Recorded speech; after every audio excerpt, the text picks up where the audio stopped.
আব্দুল্লাহ আল মামুনকে সংক্ষিপ্ত আলোচনা করার জন্য আমি সকলের পক্ষ থেকে সবিনয় অনুরোধ করছি। السلام عليكم ورحمة الله وبركاته. الحمد لله رب العالمين. وقال تعالى في كلامه المجيد: لئن شكرتم لأزيدنكم ولئن كفرتم إن عذابي لشديد. আজকের এই মজলিস এটা আসলে আলোচনার মজলিস না, এই মজলিস কোরআন তেলাওয়াত শোনার মজলিস। তো এই জন্য আমি আমার সময়টুকু আমি যারা তেলাওয়াত করবেন তাদের জন্য ওয়াকফ করে দিলাম। তো বিশেষ করে আজকে দুইটা কথা বলবো। এখানে আসার পরে প্রথম যখন আমরা হোটেলে আসলাম, আসার পরে প্রথম আমাদের জিজ্ঞাসা করতেছে বিনয় কোথা থেকে আসছে। তো আমাদের দেশকে অনেক সময় অনেক কথা বলে, তো যখনই বললাম যে বাংলাদেশ, তখন তারা খুব খুশি হলেন। বাংলাদেশ এবং যে কোনো জায়গায়, হোটেলে যে কোনো জায়গায় যার সাথে দেখা হয়, যখনই জিজ্ঞেস করে তোমরা কোন দেশ থেকে, যখন শুনে বাংলাদেশ, মিনাল ফাইজিল ইনশাআল্লাহ, আনতুম মিনাল ফাইজিল, আনতুম হাফিজ কুতুব।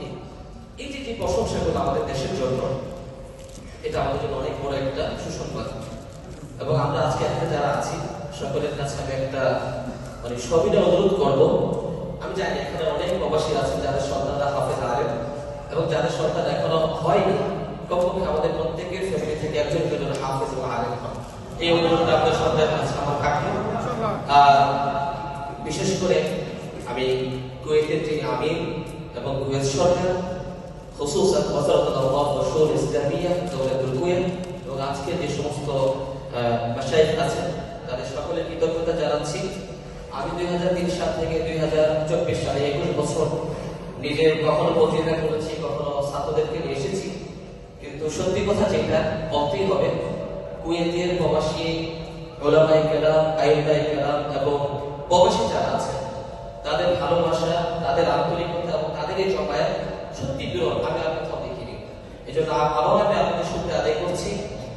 সর্বশেষ আমি শায়েখ, আমাদের বাংলাদেশের যিনি শায়েখ আছেন তার কৃতজ্ঞতা আদায় করছি এবং ইসলামী সংস্থা বাংলাদেশের কৃতজ্ঞতা আদায় করছি।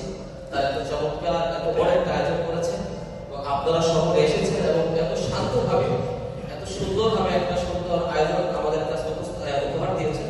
এই জন্য আবারও শুকরিয়া আদায় করছি। আমরা আগামী বুধবার সকাল কুয়েতের সময় 10টার সময় রেজাল্ট হবে। আমাদের বাড়ি বাংলাদেশের প্রখ্যাত গায়ক হাফিজ দিফারি হাফিজাহুল্লাহ, উনি খুব চমৎকার তেলাওয়াত করেছেন।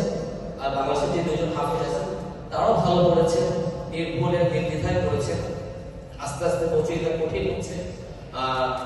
আগে যেরকম আমাদের ইউরোপ থেকে যারা আসতেন তারা ভালো করতেন, এবং আলহামদুলিল্লাহ ইউরোপে ইসলাম ছড়িয়ে গিয়েছে, সেখানে তেলাওয়াত এখন চমৎকার। কানাডা, আপনারা শুনতে পেরেছেন, কানাডা আমাদের যে বাংলাদেশি ভাই কিন্তু ওনারা কানাডার পাসপোর্ট থাকে, ওনাদের তেলাওয়াত শুনেছেন। আমেরিকার তেলাওয়াত চমৎকার এবং তেলাওয়াত করে। আমরা সকলের কাছে দোয়া চাবো যেন আমাদের দেশ এবং অন্যান্য শব্দের জন্য ভালো করে, সাথে আমাদের দেশের জন্য অনেক বেশি ভালো করে, এই দোয়াটা আমাদের সকলের কাছে চাই। আমরা ইনশাআল্লাহ বুধবার দিন রাতে আবার চলে যাবো, আপনাদের থেকে বিদায় নিচ্ছি।